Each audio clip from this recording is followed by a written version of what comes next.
Tracking my menstrual cycle, day 9. Yesterday was technically day 9. I was busy at the doctor all day. My flow was completely over. However, I feel like I'm having some late symptoms. I used to have breakouts right before my period started, and now I seem to get them like in the middle towards the end.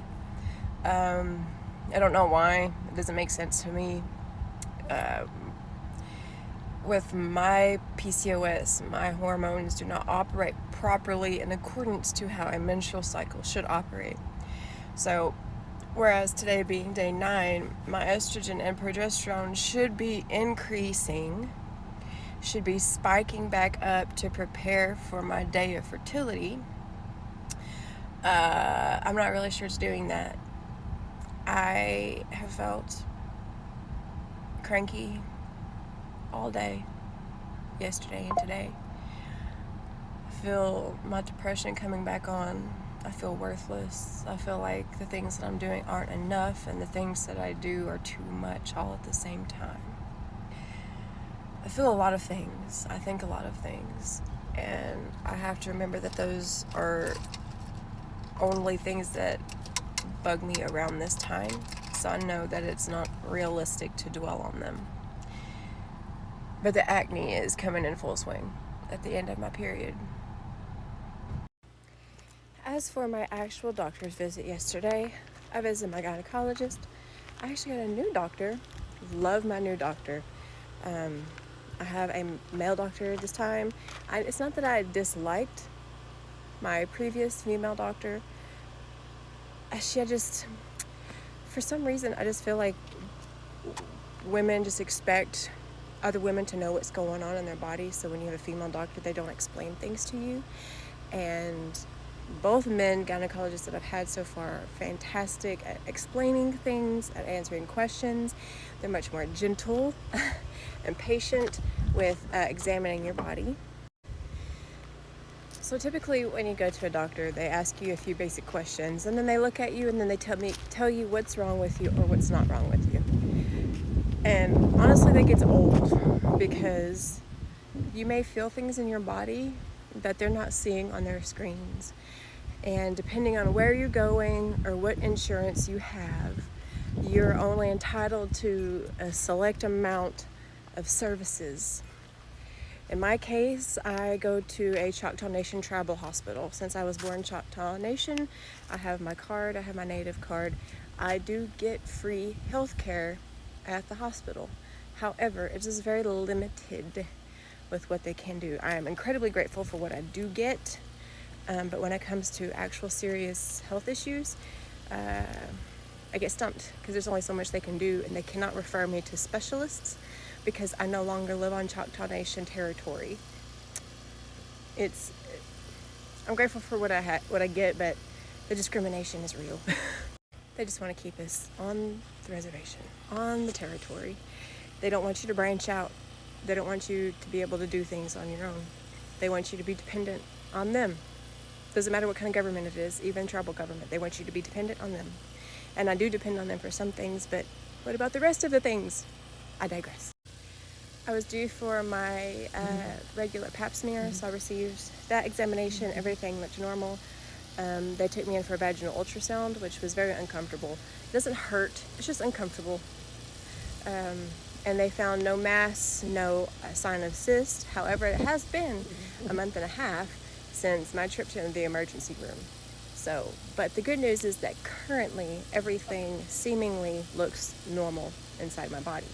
If you go to a doctor for polycystic ovarian syndrome, one of the most common things that they are going to do is try to put you on birth control, because birth control suppresses the hormones that causes you to have a menstrual cycle. And if you're not having a menstrual cycle, you're not having a period, then you will not have a cyst, because your ovary will not be releasing an egg through that follicle that becomes a cyst. I refuse to be put on birth control because I've been on it before, and I know how badly it messes my body up.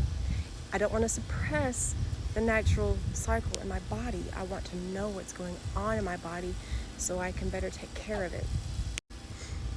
So I had this conversation with my doctor, and I said, listen, I know that there's no cure for PCOS. I know that you can't fix me just by looking at me, but I know that there are things that you can look at. There are things that you can see that I don't have the ability to check on my own. I would like to know what's going on with my hormones, because if you can tell me what my hormones are doing, then I can tailor my life, my lifestyle, my diet to better work with whatever's going on. And he's like, oh, would you like me to run a blood panel on you and check that for you? I was like, that would be fantastic. Don't be afraid to ask your doctors questions. Don't be afraid to tell them that you are actually wanting to get better. I told my doctor I'm going to be seeing a holistic doctor soon, and I would like as much information that I can get so that way I can be prepared to take to this new person. So I had my blood drawn. I will be calling on Monday to get those results, and I'll be able to see what my actual estrogen and progesterone in my body is doing. It's kind of exciting because I'm going to get to see, instead of just relying on my doctor to look and tell me what's going on. I'm going to know what's going on in my body. And people say herbs don't cure PCOS. They don't make cysts go away. Nothing is going to just magically fix me. But there are herbs and foods and diets that are rich in other hormones that I can add or take away from my diet if it is affecting those levels of hormones. Castor oil paired with other essential oils can reduce the size and dissolve ovarian cysts and other cysts and bumps on your body. I have used them for my ovarian cysts before, so it works. But you have to know what's going on in your body in order to be able to change things in your lifestyle. So that's just kind of the update for what I experienced yesterday. I'll be waiting on my blood test results to see what's going on with my hormones. Feeling a little better. Still feeling kind of meh. The pimples still bother me. But things are improving.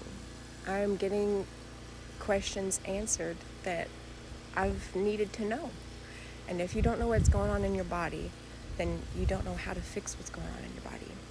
So go see those doctors. Don't be afraid to ask questions. Don't even go to them expecting them to fix you. Use them.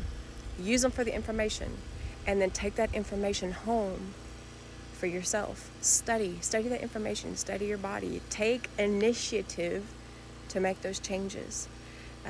Go see another doctor, see a holistic doctor, see herbal doctors, see whoever you need to see. Go bounce around, get different opinions, do the research online, get some books. You will find out so much about your body, and just the smallest change can start making a whole new transformation in your life and your body. So that's today's menstrual cycle tracking, day 9. That was for yesterday. I was catching up from my doctor's appointment. Today is day 10. We're coming up on the day of fertility in a few days, and I do believe it'll probably be right around the full moon. So we'll do a special full moon episode for the day of fertility. Anyways, hope you guys have a lovely day. Take the initiative to take care of yourself and learn to love yourself today.